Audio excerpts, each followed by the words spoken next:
नमस्कार बच्चों, आज हम लेसन नंबर 4 जो साइंस का पार्ट है, अगला लेसन हम शुरू करने जा रहे हैं, जिससे हम प्रतिरक्षा या जो रक्त समूह है वो लेसन है, जिसे हम इम्यूनिटी एंड ब्लड ग्रुप।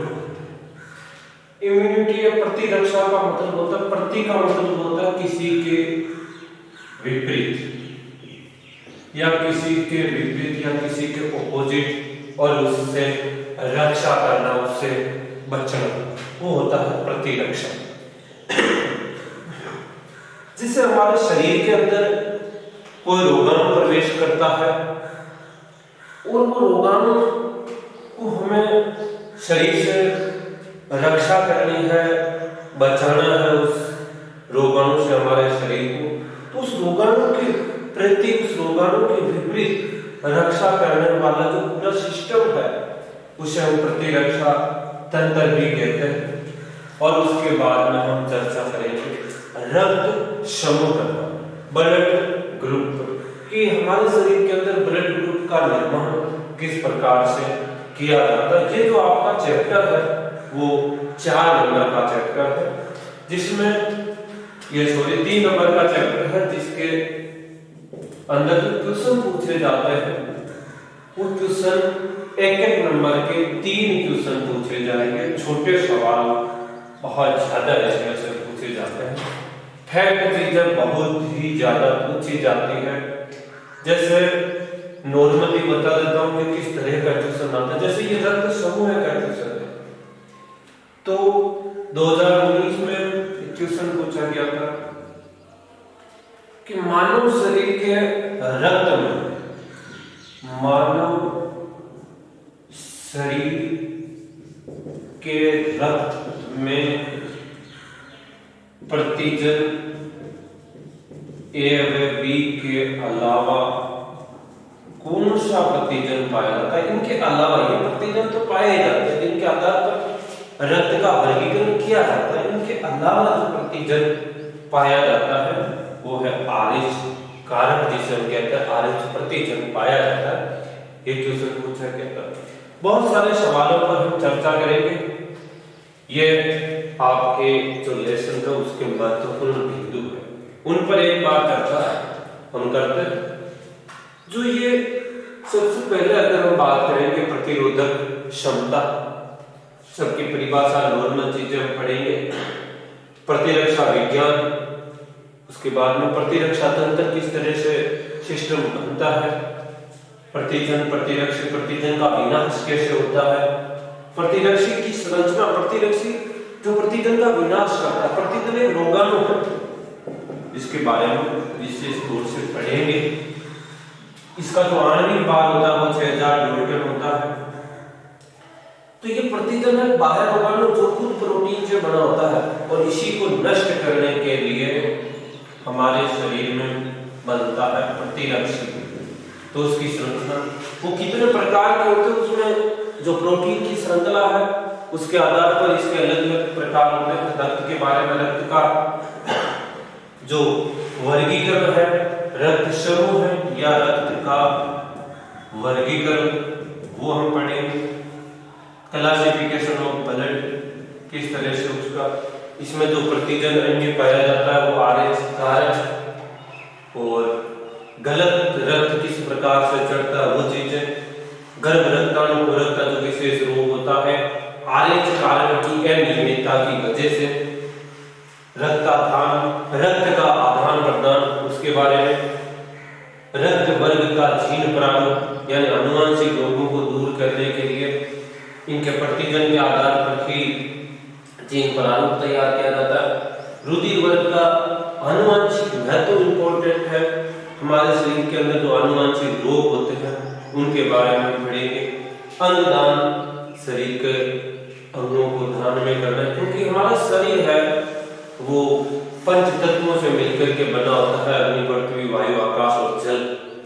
तो मृत्यु के बाद में वो उन्हीं पंच तत्वों में मिल जाता है, तो जरूरी है कि अंगों का दान किया जाए। अंगदान के आंकड़े अभी हमारे हिंदुस्तान के अंदर, विश्व के अंदर जो अंगदान की कितने लोगों को जरूरत है और कितने को मिल पाता है, क्या स्थिति है, उसके बारे में भी हम पढ़ेंगे। देहदान, अंगदान के लिए पूरे शरीर का दान करना वो होता है देहदान। अंगदान में देहदान के उदाहरण, जो ज्वलंत उदाहरण समाज के कुछ लोगों ने पेश किए हैं, उनके बारे में चर्चा करेंगे। और आखिरी पॉइंट होना है कि कौन कर सकता है अंगदान और देहदान।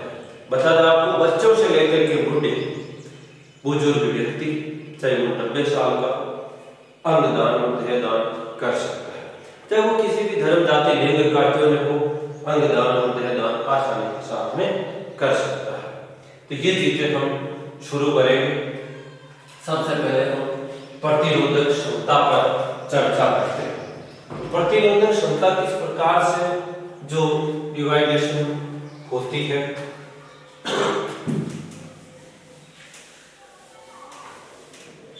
देखिए लेसन नंबर 4 हो गया। ये टॉपिक यूं ही लगा रहेगा।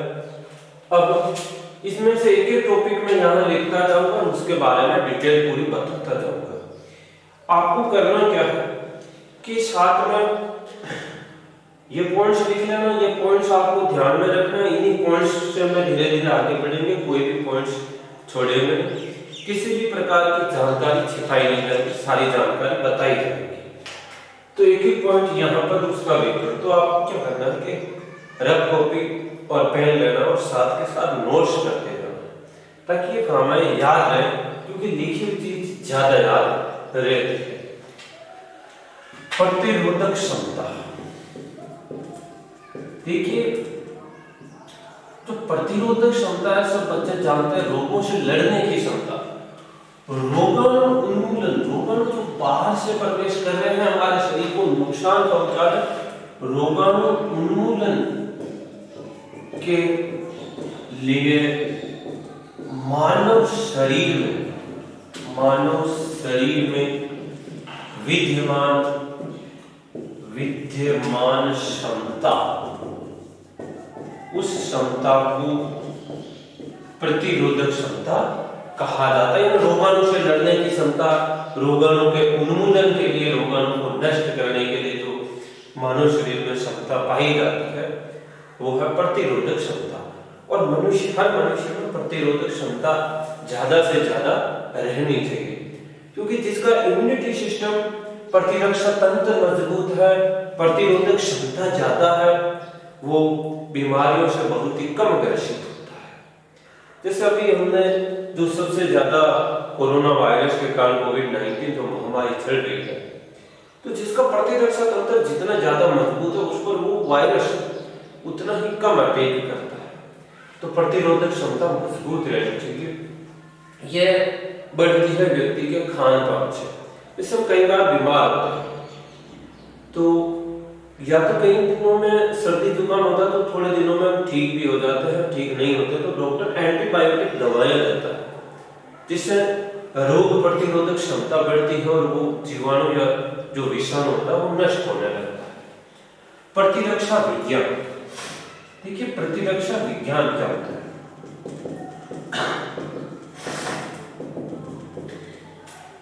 विज्ञान की एक शाखा है। विज्ञान की इस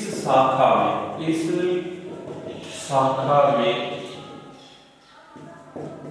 रोगाणु उन्मूलन या रोगाणु के नष्ट होने के लिए, रोगाणु उन्मूलन के लिए होने वाली क्रियाविधि, मतलब रोगाणु को नष्ट करने के लिए कौन सी क्रियाविधि होती है, होने वाली क्रियाविधि वे संबंधित प्रतिरक्षा तंत्र के बारे में अध्ययन किया जाता है। प्रतिरक्षा तंत्र के बारे में अध्ययन किया जाता है, उसे हम प्रतिरक्षा विज्ञान कहते हैं। ये कि रोगाणु से उन्मूलन के लिए जो क्रियाविधि होगी, वो क्रियाविधि किस तरह से वो क्रियाविधि कार्य करती है और जो संबंधित प्रतिरक्षा तंत्र है उसके बारे में अध्ययन किया जाता है, तो उसी विज्ञान को हम प्रतिरक्षा विज्ञान कहते हैं, इम्यूनिटी साइंस बोला जाता है। अगर हम बात करें यह नया बनाया प्रतिरक्षा तंत्र, तो ये तंत्र हमको पता है कि हमारा शरीर, मानव शरीर या पेड़ पौधों का शरीर है वो कोशिका से मिलकर बना होता है, सेल से मिलकर बना होता है कोशिका। और कोशिका आपस में मिलती है और एक ही प्रकार की कोशिकाएं आपस में मिलकर के बनाती उत्तक, उत्तक आपस में मिलकर के बनाते हैं अंग, और एक प्रकार के अंग आपस में मिलकर के बनाते हैं तंत्र। पूरा सिस्टम बनाते हैं और सिस्टम पूरा का पूरा यानी कि कंकाल का निर्माण करते हैं, कंकाल तंत्र जिसे बोलते हैं। तो इसी प्रकार से विभिन्न अंग मिलकर उन रोगाणु को नष्ट करने के लिए विभिन्न अंग मिलकर के एक तंत्र का निर्माण कर देते हैं, जिसे प्रतिरक्षा तंत्र कहा जाता है। तो इसकी सिंपल सी डेफिनेशन हम देखते हैं। देखिए, प्रतिरक्षा तंत्र जिसे हम अंग्रेजी में बोलते हैं इम्यूनिटी सिस्टम,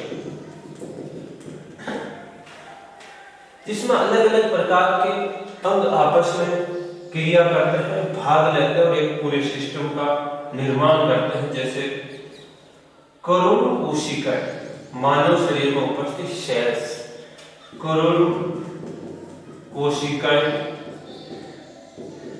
रक्त, लसिका, जिस ब्लड के अंदर आरबीसी नहीं होती है, आरबीसी को अलग कर दिया जाता है तो वो बन जाती है लसिका। लसिका पर्व इसी का अंग है। थाइमस ग्रंथि, थाइमस ग्रंथि, ये ग्रंथि हृदय के पास में पाई जाती है। और जब व्यक्ति बच्चा बड़ा होने लगता है 14-15 साल की उम्र में, ये धीरे धीरे सिकुड़ करके विलुप्त होने लगती है थाइमस ग्रंथि। इससे हार्मोन स्रावित होता है थाइमोसिन, जो मनुष्य के छोटे बच्चों के शारीरिक और मानसिक विकास में बहुत ज्यादा सहायक है। उसके अस्थि मज्जा, जिसे हम रेड बोन मेरो कहते हैं, बोन मेरो हड्डियों के बीच में पतला दर्द भरा रहता है, अस्थि मज्जा इत्यादि ETC आपस में मिलकर क्योंकि संगठन में शक्ति होती है, सारे अंग आपस में मिलकर के एक पूरा सिस्टम बनाते हैं। तो उस रोगाणु से, उस प्रतिजन से आसानी से लड़ा जा सकता, आपस में मिलकर के प्रतिरक्षा तंत्र का निर्माण करते हैं। प्रतिरक्षा तंत्र का निर्माण करते हैं। तो ये हो गया अपना प्रतिरक्षा तंत्र। अब आपको पूछा जा सकता है कि प्रतिरक्षा तंत्र के अंदर कौन कौन से अंग भाग लेते हैं या काम करते हैं। तो वो है करोड़ों लाखों करोड़ों कोशिकाएं, सेल्स मानव शरीर की, रक्त है, लसिका पर्व, थाइमस ग्रंथि है, बोन मेरो है, ये सारे मिलकर के सिस्टम का निर्माण करते हैं। अब तो ये पॉइंट्स अपने हो चुके हैं, मैं टिक मार कर रहा हूं ताकि ध्यान में रहे कि ये परिभाषाएं हो चुकी है। ये परिभाषाओं के बारे में हमें जानकारी होना जरूरी है। डेफिनेशन पूछी नहीं जाती, लेकिन एक आधार तैयार करना बहुत ही जरूरी है। बिना आधार के इमारत खड़ी नहीं की जा सकती। अब हम बात करते हैं इसकी जो विधियां, प्रतिरक्षा की विधियां, वो बहुत इंपॉर्टेंट है। प्रतिरक्षा की विधियां किस तरह से जो इम्यूनिटी सिस्टम है वो कार्य करता है, तो इन्हीं विधियों की सहायता से प्रतिरक्षा की विधियां, इसमें दो प्रकार की विधियां कार्य करती। एक होती है स्वाभाविक प्रतिरक्षा, स्वाभाविक प्रतिरक्षा। देखो नाम से ही हमें पता है, स्वाभाविक नेचुरल है, अपने आप, इसे प्राकृतिक इम्यूनिटी सिस्टम भी बोल सकते हैं। तो ये जन्मजात, इसे हम कह सकते हैं जन्मजात, यानी जन्म से ही हमारे शरीर में विद्यमान रहती है जो प्रतिरक्षा जो रोगाणु को नष्ट करने का कार्य करती है वही प्रतिरक्षा जन्मजात है। इसे हम प्राकृतिक कह सकते हैं, इसे हम अनिर्दिष्ट कह सकते हैं, अनिर्दिष्ट, जिसे अनिर्दिष्ट कहा जा सकता है। बाहर से प्रवेश करवाने की जरूरत नहीं है, ये अंदर से ही बनने लगते हैं। और इसका एक महत्वपूर्ण नाम है सामान्य प्रतिरक्षा।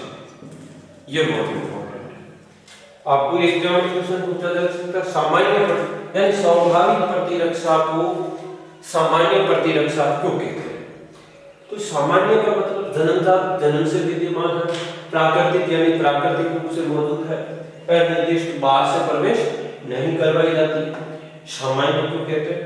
क्योंकि ये किसी भी रोगाणु से शरीर में कोई सा भी रोगाणु प्रवेश कर रहा, चाहे वो कितना ही हानिकारक है, चाहे वो कितना ही कम हानिकारक है, सभी के प्रति सामान्य रूप से अनुक्रिया दर्शाती है, विशिष्ट अनुक्रिया नहीं दर्शाती है। इसी कारण इसे सामान्य प्रतिरक्षा कहा जाता है। और स्वाभाविक प्रतिरक्षा के जो सहायक कारक है, स्वाभाविक प्रतिरक्षा के सहायक कारक कौन कौन से कारक इसके अंदर भाग लेते हैं और इसे मजबूत बनाते हैं, उनके बारे में हम चर्चा करते हैं। तो उसके अंदर नंबर 1 है भौतिक अवरोध। ये सहायक कारक मान सकते हैं इसे, इसके लिए सहायक है। और रोगाणुओं के लिए इसे अवरोधक मान सकते हैं, सब भौतिक अवरोधक बोल सकते हैं। भौतिक अवरोधक जो बाधा पहुंचाते हैं, इसे भौतिक अवरोधक। जैसे हमारी नाक में पाए जाने वाले रोम, नाक में पाए जाने वाले रोम, सूक्ष्म बाल, जो रोगाणु को शरीर के बाहर ही रोकते हैं, शरीर के अंदर प्रवेश नहीं करने देते हैं। त्वचा, त्वचा व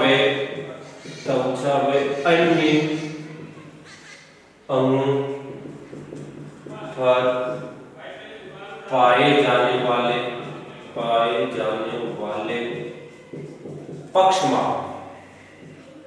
पक्षमार्ग वे कशा, शीलिया और फ्लैजिला, शरीर के अलग अलग अंगों पर ये छोटे अंग पाए जाते हैं, छोटे सूक्ष्म रोम के समान संरचना पाई जाती है, जिसे पक्षवात और कशा भी कहते हैं।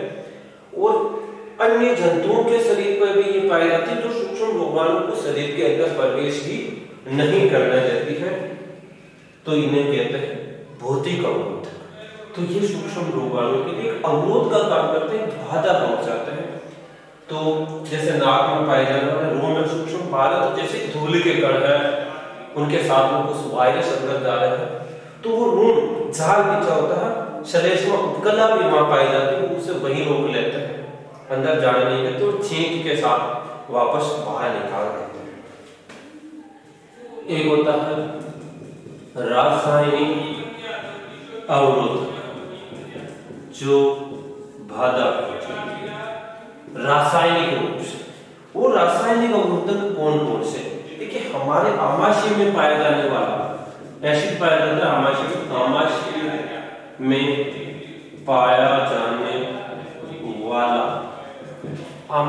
पाया जाने वाला HCl हाइड्रोक्लोरिक अम्ल पाया जाता है, और जिसकी ज्यादा मात्रा की वजह से मनुष्य एसिडिटी का शिकार हो जाता है। इसे अपनी भाषा में गड़दुआई बोलते हैं। खट्टी खट्टी डकार आने लगती है, तो वो ऐसी ये जब अगर कोई सूक्ष्म रोगाणु शरीर में चला गया, पेट में चला गया, भोजन के साथ चला गया, तो ये HCl अम्ल उसे नष्ट कर देता है। फिर भी हम रोगग्रस्त क्यों होते, इतना अवरोध पाए जाते हैं? तो इसका कारण है कि या तो भौतिक अवरोधक सही काम नहीं कर रहे, या रासायनिक अवरोधक सही काम नहीं कर रहे, तो उस स्थिति के अंदर हम इन्फेक्शन या संक्रमण का शिकार हो जाते हैं। योनि में पाया जाने वाला लैक्टिक अम्ल, योनि में पाया जाने वाला लैक्टिक अम्ल जो दही के अंदर भी पाया जाता है, ये लैक्टिक अम्ल योनि अंग की मादा लैंगिक अंग है, द्वितीय लैंगिक अंग है मादाओं का, तो उनके अंदर के लैक्टिक अम्ल पाया जाता है जो सूक्ष्म रोगाणु को अंदर प्रवेश नहीं करने देता है। तो ये अम्लीय वातावरण, त्वचा से निकलने वाला पसीना हमें गर्मियों के दिनों में ज्यादा पसीना होता है, हम ज्यादा पानी पीते हैं, तो उसका एक फायदा होता है कि हमारे जो श्वेत ग्रंथियां होती है, तो पसीने वाली ग्रंथियां होती है, उसमें से पसीना बाहर निकलता है। इसका मतलब शरीर में ऊपर से जहरीले पदार्थ बाहर निकल रहे हैं, उनको जैसे ही बाहर निकलेंगे उनके साथ में वो जो बैक्टीरिया है या वायरस है वो भी वही नष्ट हो जाता है। और लार व आंसू, लार के अंदर एंजाइम पाया जाता है टायरिन, लार व आंसू, इसमें आंसू के अंदर पाया जाता है एमाइलेज एंजाइम, आंसू में उपस्थित रासायनिक पदार्थ, और ये रासायनिक पदार्थ रासायनिक अवरोधक का कार्य ही करते हैं। तीसरा है कोशिकीय अवरोधक, कोशिकीय अवरोधक, ये अवरोधक बहुत इंपॉर्टेंट है, जो सूक्ष्म रोगाणु को वही रोक लेते हैं, अंदर प्रवेश ही नहीं करने देते, तो उन्हें हम कोशिकीय अवरोधक बोलते हैं। तो कुछ कोशिकाएं हमारे डब्ल्यूबीसी की, जैसे टी लिम्फोट्रोफिक,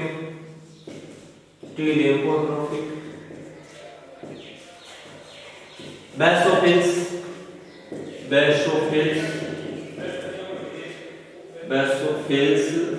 एक मिनट, ये बेसोफिल्स, मैक्रोफेज और प्राकृतिक, जिन्हें हम साइटोप्सिस बोलते हैं, प्राकृतिक मारक कोशिकाएं होती है, नेचुरल किलर सेल होती है प्राकृतिक मारक कोशिकाएं। ये क्या करती है कि शरीर में अगर रोगाणु प्रवेश भी कर गया तो उसको वही नष्ट करते हैं, वही रोकने का कार्य करते हैं। तो ये कोशिकाओं के द्वारा रोका जाता है, इसलिए हम कोशिकीय अवरोधक कहते हैं। नंबर 4 ज्वर व सूजन। अगर शरीर का टेम्परेचर बढ़ रहा है, हमारे शरीर का जो सामान्य टेम्परेचर होता है वो 37 डिग्री सेंटीग्रेड और 98.4 डिग्री फ़ारेनहाइट होता है। उस स्थिति के अंदर अगर 37 डिग्री से ज्यादा हो गया टेम्परेचर, 41 हो गया, 42 हो गया, हमें बुखार है, स्थिति में सूक्ष्म रोगाणु शरीर में प्रवेश करेगा तो वही नष्ट हो जाएगा। सूजन आ रही है शरीर के किसी अंग में, तो वहां से सूक्ष्म रोगाणु प्रवेश नहीं कर पाएगी। यानी कि ये सारे के सारे अवरोधक का कार्य करते हैं, प्रतिजन को शरीर में रोगाणु को नष्ट करने का और उसके लिए अवरोध का कार्य करते हैं। तो ये अपना अब तक का जो स्वाभाविक प्रतिरक्षा विधियां हैं वो कंप्लीट हुई है, और ये इसके अवरोधक है, जिसमें हमने भौतिक अवरोधक पढ़े, रासायनिक अवरोधक के रूप में एसिड और इलेक्ट्रिक अम्ल, त्वचा से निकलने वाला पसीना, लार और आंसू में उपस्थित रासायनिक पदार्थ, और कोशिकीय अवरोधक जिसमें टी लिम्फोट्रोफिक, बेसोफिल्स, मैक्रोफेज और प्राकृतिक मारक कोशिकाएं जिसे साइटोप्सिस या नेचुरल किलर सेल बोलते हैं, और ज्वर और सूजन, ये सारे के सारे अवरोधक का कार्य और स्वाभाविक प्रतिरक्षा विधि में सहायक कारक के तौर पर कार्य करते हैं। अब हम आगे के पॉइंट्स पर बात करते हैं। ये टॉपिक कंप्लीट हुए। अपने प्रतिरक्षा विधियां हैं वो दो, एक स्वाभाविक हमने पढ़ी है, दूसरी हम पढ़ेंगे।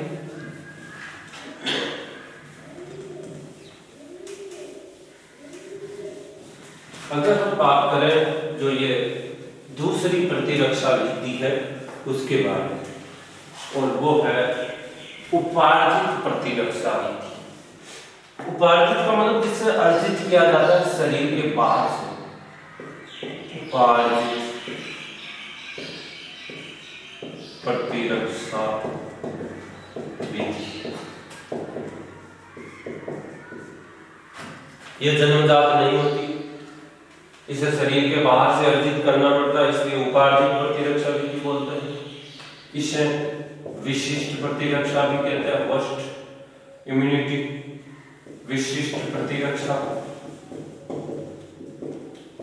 इसे निर्दिष्ट कहते हैं, शरीर के बाहर से प्रवेश करवानी पड़ती है।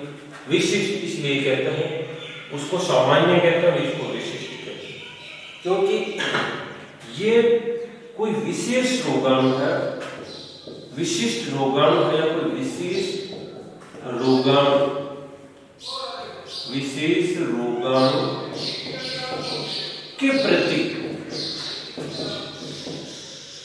विशेष रोगाणु के प्रति विशेष रूप से अनुक्रिया, विशेष रूप से अनुक्रिया दर्शाती है। हर एक वर्ड का अगर हमने अर्थ समझ लिया तो हमारी टॉपिक बिल्कुल इजी हो जाएंगे। बार बार क्योंकि वर्ड का अर्थ समझ में आना बहुत जरूरी है।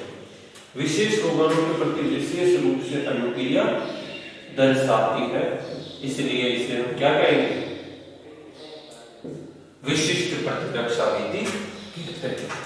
ये दो प्रकार की उपार्जित प्रतिरक्षा विधियां दो प्रकार की होती है। एक होती है सक्रिय एक्टिव इम्यूनिटी, सक्रिय प्रतिरक्षा,